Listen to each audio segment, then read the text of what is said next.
Assalamualaikum warahmatullahi wabarakatuh. Nama saya Muhammad Nurullah 2210870 dari Fakulti Sains Kepujian Kepolisian Keselamatan Global dan Persikan. Jadi hari ini saya akan menceritakan tentang COVID-19 yang seperti mana yang kita tahu dah telah menular di negara kita sejak 16 Disember 2019. Jadi, dari manakah COVID-19 ini berasal?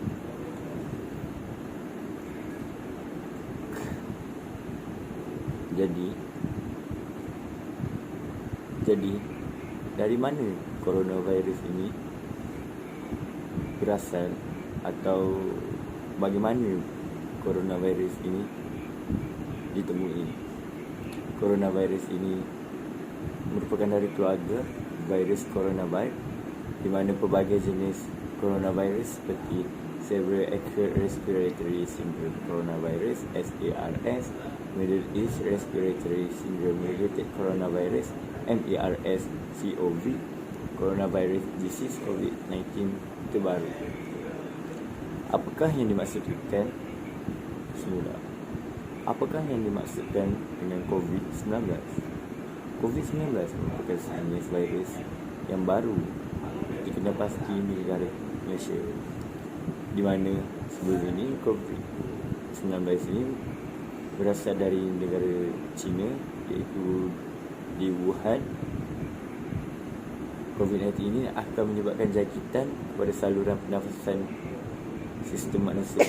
Jadi apabila sistem manusia mengalami masalah pernafasan, ia akan memudaratkan manusia tersebut dan akan menyebabkan kematian.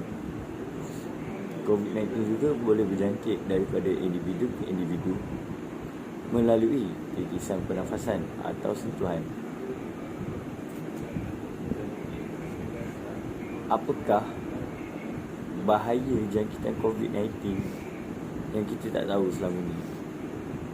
COVID-19 berpotensi menyebabkan penyakit teruk dan kematian, terutamanya dalam kalangan orang tua yang mempunyai masalah kesihatan atau sistem imun yang rendah.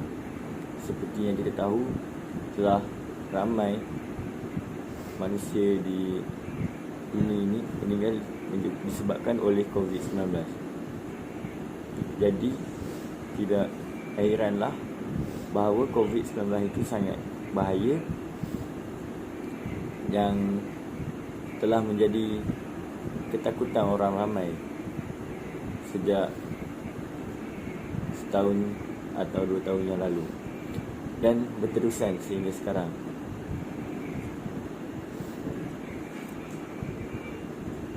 Gejala COVID-19 ini adalah seperti demam, batuk, sukar bernafas dan lain-lain lagi. Antara ini ialah gejala jangkitan COVID-19 ini adalah seperti demam, batuk, sukar bernafas, hilang dera bau, hilang dera rasa, cerit-berit, sakit kepala dan sebagainya.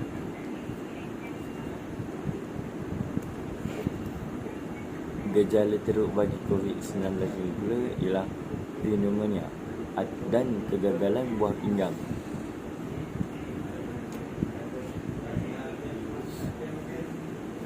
Mesti kita tanya-tanya bagaimana COVID-19 ini merebak. Kebanyakannya COVID-19 ini berjangkit daripada individu ke individu melalui titisan pernafasan apabila seseorang yang berjangkit atau bersin.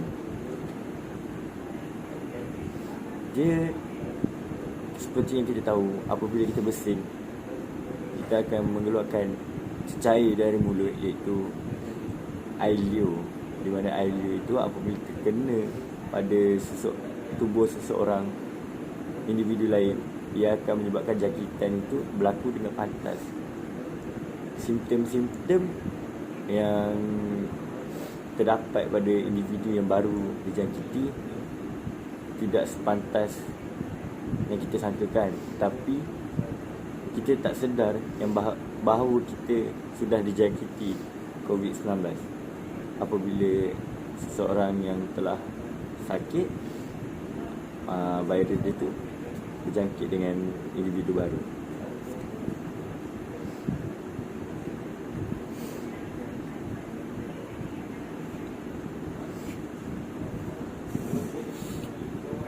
Okey, kita teruskan kepada rawatan yang kita boleh dapatkan apabila kita dijangkiti COVID-19. Antaranya ialah kita boleh refer kepada doktor, tetapi jikalau tahap COVID-19 dalam badan kita tu tinggi, ia agak sukar untuk kita rawati kerana tiada ubat yang dapat melawan virus tersebut. Tetapi kerajaan telah membeli satu vaksin untuk mengelakkan kita daripada kena COVID-19. Tetapi vaksin itu hanya mampu mengurangkan kadar risiko kita terkena jangkitan COVID-19.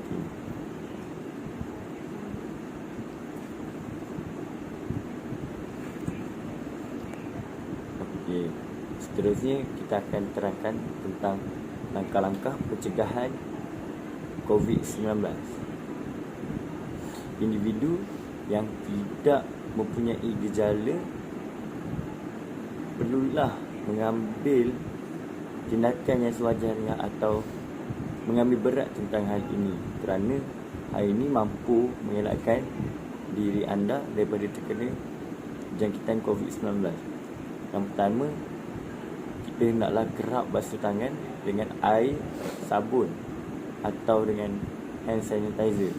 Ini bagi mematikan kuman atau mematikan virus-virus yang berada di tapak tangan kita maupun di sekeliling badan kita, di seluruh tubuh badan kita. Hal ini kerana virus-virus ini ada di mana-mana, seperti apabila kita pergi ke pasar atau shopping mall, market, pasar raya. Virus-virus tu kita tak nampak sebab benda virus dia macam susah nak nampak melalui mata kasar.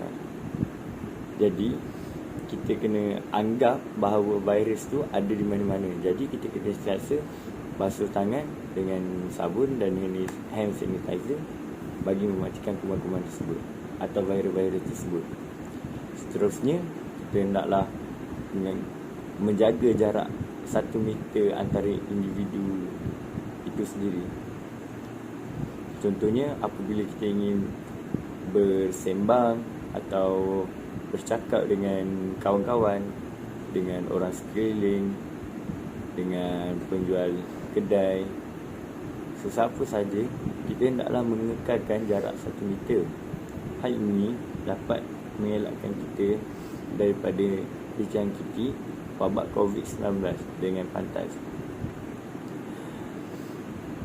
Lagi satu, apabila kita jarakkan diri ini antara satu sama lain, dia sukar untuk kita terima virus itu kerana kita pun pakai mask. Seterusnya kita akan terangkan tentang langkah-langkah pencegahan COVID-19.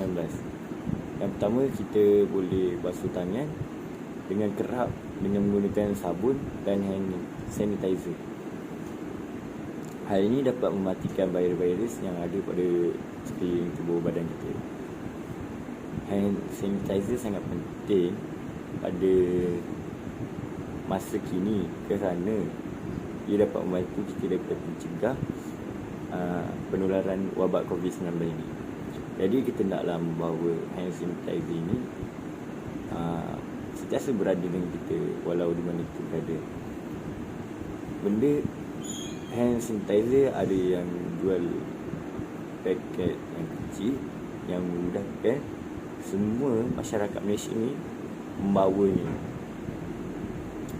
Seterusnya, kekalkan jarak 1 meter antara individu yang bergejala seperti demam, batuk, bersin dan sebagainya.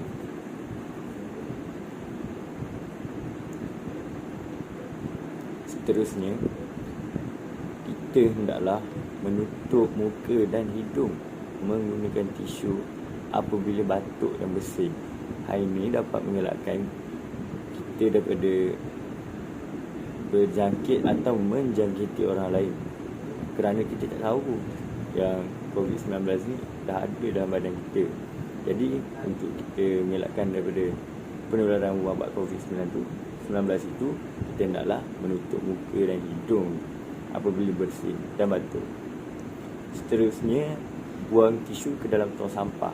Apabila kita dah guna tisu-tisu yang kita tutup muka, kita tutup hidung, kita kena buang benda tu, sebab virus-virus ni melekat. Dia macam tu, dia dekat udara. Macam tu. Seterusnya, guna penutup muka, maksudnya penutup mulut dan hidung yang bersesuaian, yang diiktiraf oleh Kementerian Kesihatan Malaysia.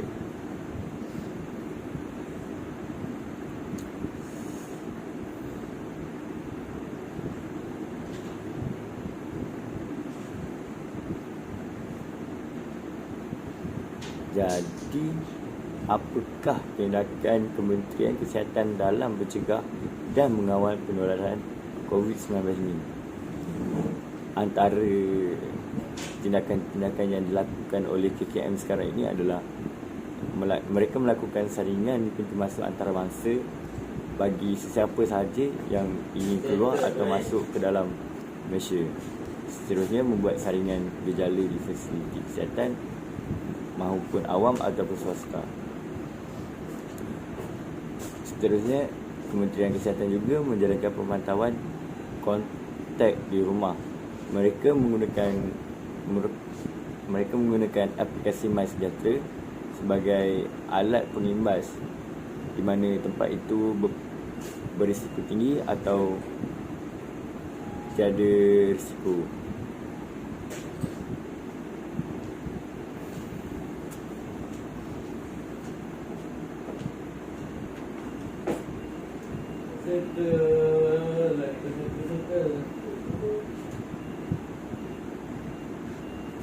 Tengok hari kita makan lauk apa meh? Jadi itu saja daripada saya. Sekian wabillahi taufiq wal hidayah. Wassalamualaikum warahmatullahi wabarakatuh. Yang mana baik itu datang daripada Allah Subhanahu Wa Taala, yang mana kurang itu datang daripada saya sendiri.